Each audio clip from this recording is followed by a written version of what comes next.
Hello, my name is Lisa and I'm Charlie. we are homesteading in Hungary. We are homesteading in the Midlands of beautiful South Carolina, where we have some of the most gorgeous sunsets that you will ever see. So we started homesteading probably about 4 years ago, roughly, when I retired from the military, and I picked up a new job, and it was not really close to where we were living at the time, and it was about 2.5 hours away, roughly. And one day I called Lisa and I was like, "Hey, guess what?" She's like, "What?" And I was like, "We bought a farm," and it literally started from there with this whole homesteading thing. I made homesteading my entire personality. Right. And this was not something that was even on our radar literally 5 years ago. No. We did not think that we were going to be anywhere near this. We were living in a regular neighborhood, just like we didn't even have a garden. We had nothing like this, even remotely close to this. So this has been an awesome adventure that we've shared together every step of the way. And we started with these chickens right here in the chicken village. We're going to talk to you about raising meat chickens from flock to stock. So we're going to take you all the way from getting meat chickens and raising them to processing and preparing them for your homestead. So when we first got the chickens, or the first step we had with having chickens was we went with layers. And when we first had layers, we didn't realize that there was different colored eggs. So before you know it, we went from just having like 5 or 6 chickens to like all of a sudden it multiplied exponentially. Because literally. chicken math.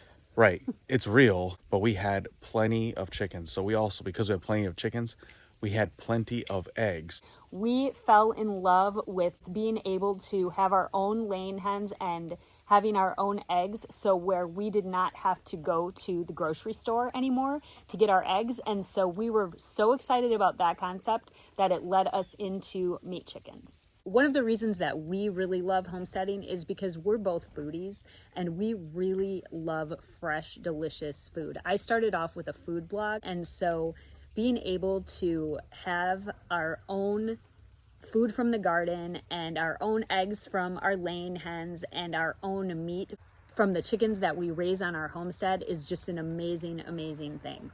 So the kind of meat bird that we've chosen to use are the Red Rangers. And we really like the Red Rangers because they're self-foraging. I feel that when I move the chicken tractor around, that they go to the fresh grass first rather than straight to the feed.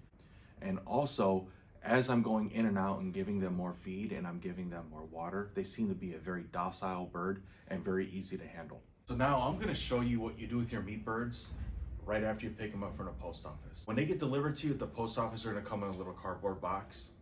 And they've probably been on the road for about 1 to 2 days. All right, so there are our meat birds, and there's always a little bonus chick that you can opt for, and there's our little bonus chick. And it looks to me like it is a copper marin, so that's awesome. The first thing I'm going to do is I'm going to show you how we're going to set up our brooder. So in the bottom of our brooder, it's really important that you put a really nice bedding. I use pine shavings, and you can buy this at any of the farm supply stores. And I just put the shavings right here in the bottom of the stock tank.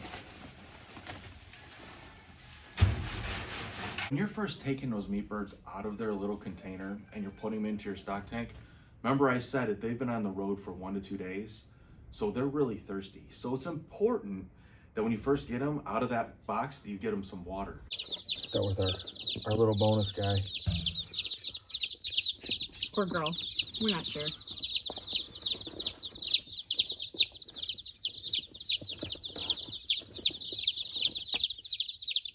Next, after I have that set up, I'll make sure that they have food.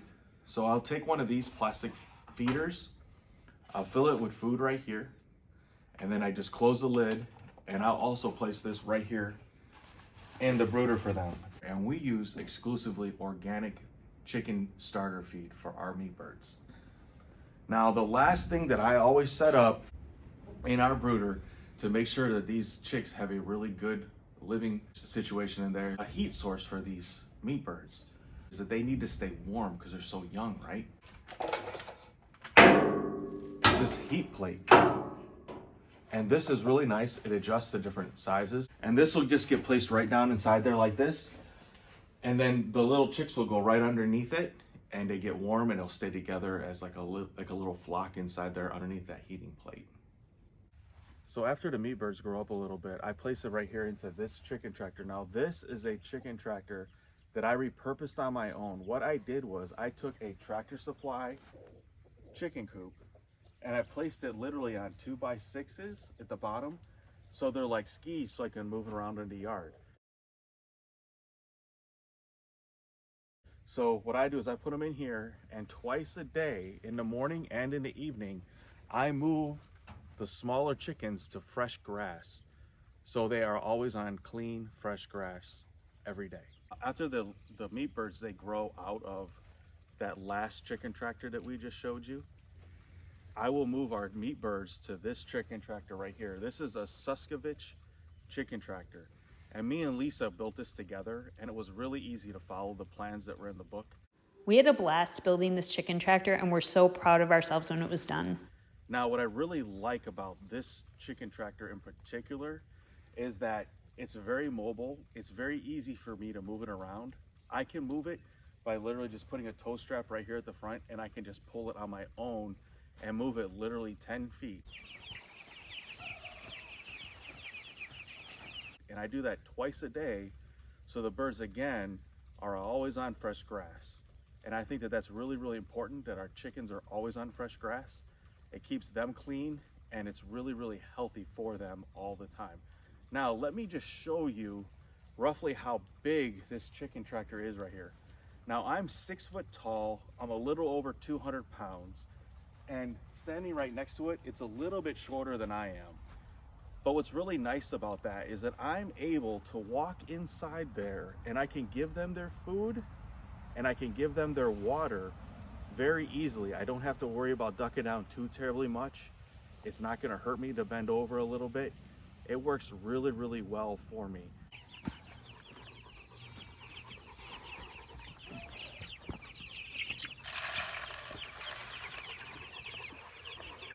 And this canvas top right here, or this tarp that we use, because it's white in the summertime for the chickens, it gives them plenty of shade.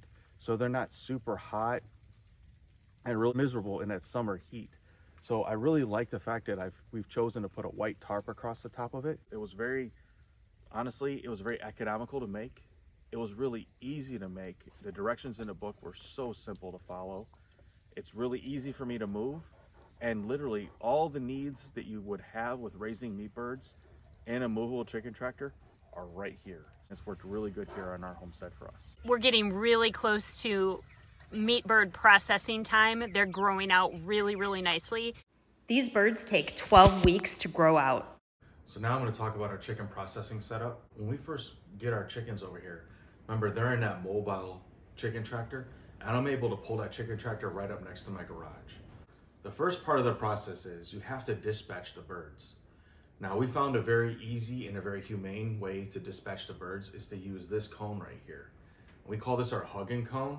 So we place the birds in there, head down, we pull their heads all the way through, and we dispatch them that way.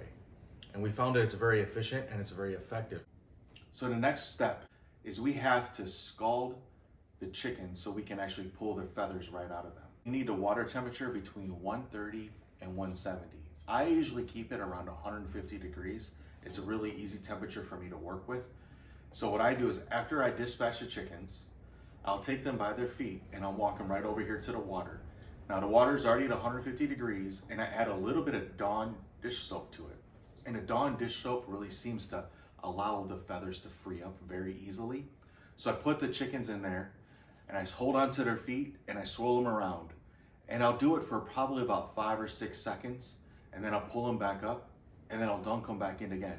And I do that probably about 3 times. The easiest way for me to check that the chicken has been in the water long enough is that I'll pull on the feathers on their wing, and if they come out real easily, I know that they've gone down in the water long enough. So this right here, this is our chicken plucker. We use the yard bird. We've really liked this. We've had this for about 3 years now, and we've put several rounds of meat birds through it. After they've gone through the scalder, their feathers are really easy to pull on and take out. So what I do, the first thing I do right when they come out of the scalder is I cut their feet off. And I found that that works a lot better inside the plucker by not having their feet attached to them. So I'll cut their feet off and then I'll put them here in the plucker. And the plucker is already spinning. It's basically like a washing machine. The bottom of the plucker spins like this. And the bird will bounce around in here on these little fingers right here. And what it does is it literally will take all of the feathers right off the bird. So you put a bird in here with all of its feathers on, and when you're done with this, there's no longer any feathers on the bird at all. When we process our birds, we do it right here. We keep this really, really clean. Every time we clean a bird, all the insides from the bird, we throw it in a bucket right underneath. And I'll have this little faucet set up so we can rinse our hands off real easily right here on the spot. We keep this clean, always between the birds. And like I said before, we do this right out here in our driveway, so we keep everything as clean as possible as we're going along. And one thing that's really important while you're doing this part of the process is you have really good tools, like a really, really good sharp knife. So after we clean the birds on the table, we'll come over here and we'll bring them right here to the cooler. Now, the cooler is full of ice, and I am very, very generous with the ice, and I even add water to it to make it as cold as possible. Then I add vinegar to it. Now, when I put the meat birds in this cooler, I let them rest in here for approximately 3 days. And after 3 days, that's when we package them up. So after letting those chickens rest in that ice bath for 3 days, I bring them out over here to the processing table again, which is completely clean. And what I do is I place them in these bags.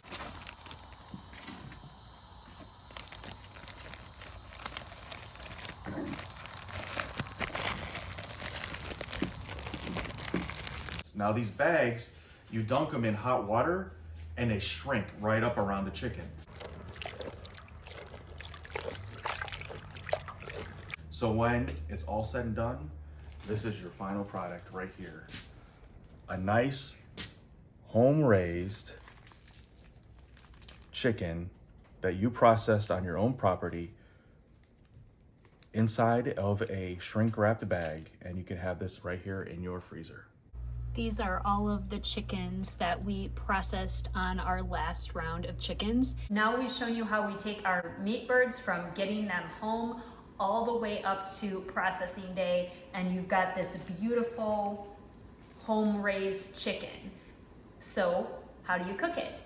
I'm going to show you what we do first. So the first thing that we do is, if we are going to brine our chicken, which I am going to do right now, is we need to get our water ready. So we just take this great big pot. So I've got my pink Himalayan salt here, and I'm just going to eyeball about 3 tablespoons of salt. So now that we've got our chickens into the water, we are going to place this pot into the refrigerator so that they stay nice and cold while they brine until we're ready to cook them. We are going to show you how we spatchcock one of our home-raised chickens on the grill.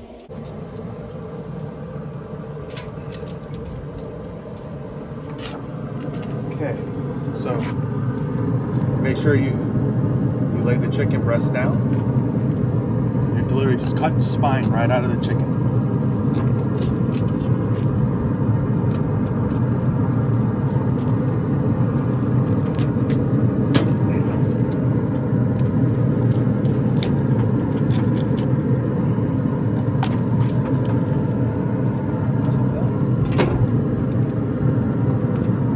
Spine right out.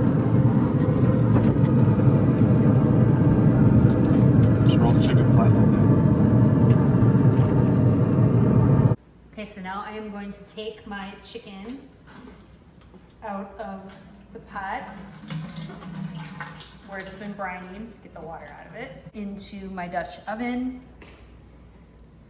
And I really like to use a paste on my chicken, so I just take whatever kind of spices that I want to use with it, and I mix them with olive oil. You could also do this with butter, but because I follow the Mediterranean diet, I like to use olive oil. So I am just going to put this all over my bird, just massage it on there, and you want to get underneath the skin as best as you can. When you get the paste underneath the skin, it really helps the bird stay nice and moist.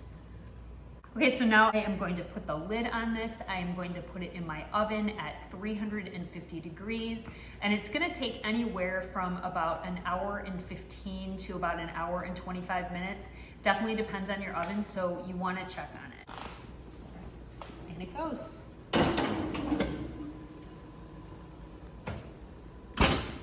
And it makes your whole house smell amazing while it cooks.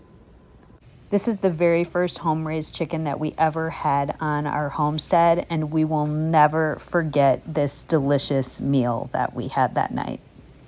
Our chicken has now cooled off, so when it's cool, it's really easy to pull the meat off of the bones. So I am just going to take the meat off of this chicken. Okay, so now I've got this beautiful chicken all shredded up, and this is perfect for my meal prep for the week. I can make pastas with this, I can make salads with this, I can make soups with this, I can make grain bowls. The possibilities are endless of what you can do when you have shredded chicken. So that is just one of the awesome bonuses of having meat chickens. The second thing is that I've got all of these beautiful bones to make stock with. So at this point, there are three things that you can do with these bones. You can take them and you can make stock right away. You can put them in the refrigerator and use them within a couple days, or you can put them in your freezer and use them within a couple months. What I'm going to do is I'm going to put them in my refrigerator and I am going to make stock tomorrow. I'm going to show you how I make my chicken stock. These are my 2 chicken carcasses that I put in the refrigerator yesterday after I took all the meat off of this chicken for meals. So I'm just gonna put those into my Instant Pot.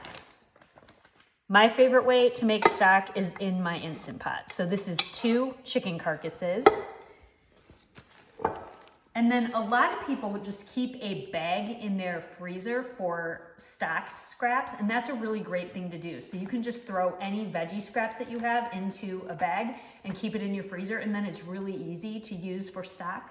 You can put all kinds of different veggies in your stock. These are the things that I almost always put in mine. This is very forgiving though. So I always do an onion cut up. I always do 3 to 4 cloves of garlic. Both onions and garlic are antiviral, so they're really great to have in your stock. I've got some fresh herbs from my herb garden. I've got some parsley and some thyme. I always do at least 2 carrots. If you put too many carrots in there, your broth can taste kind of sweet. And then I always do 2 celery and a bay leaf. Another thing that I always add to my stock is turmeric. So in my Instant Pot, I'm always making sure that my stock is just below the max fill line. And the other thing that I always add is apple cider vinegar. Apple cider vinegar helps to bring the collagen out of the bones, so it's a really important thing to add into your stock. So I'm adding some ACV.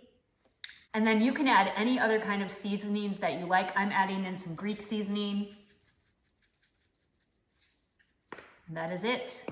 So now I'm just going to take this over to my Instant Pot. So now I've got my chicken carcass with my veggies and my water in my Instant Pot. I'm going to turn the valve all the way over to sealing, and then I'm going to come down here. I'm going to hit manual, and I'm going to adjust this until it's at 120 minutes.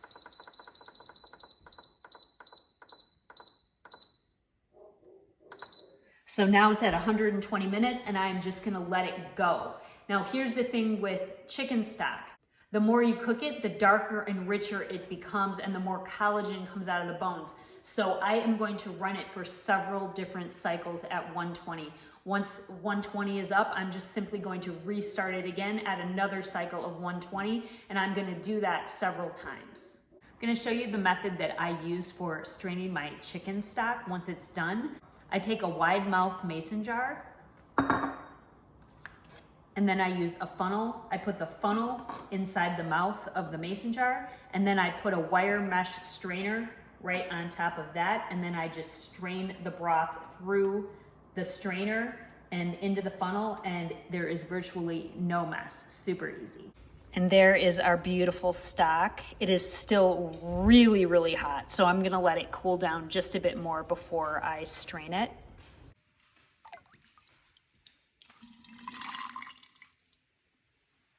You will love having this homemade stock in your kitchen so much. It is so much better than the box kind at the grocery store, and it's so easy to make delicious sauces and soups. Charlie and I have had so much fun sharing the way that we raise our meat birds from flock to stock. Charlie showed you how to take care of those little chicks right when you get them home, all the way up until the day of processing. And I brought you into my kitchen to show you how I make my chicken stock and how we use our chicken to make nourishing meals for our family. We love to encourage and inspire, and we would love to connect with you. We would love for you to join our Facebook community. It is called Homestead and Garden Recipe Sharing. As for us, we are going to enjoy some of this delicious soup, and we wish you a wonderful and blessed day. Makes it all worth it.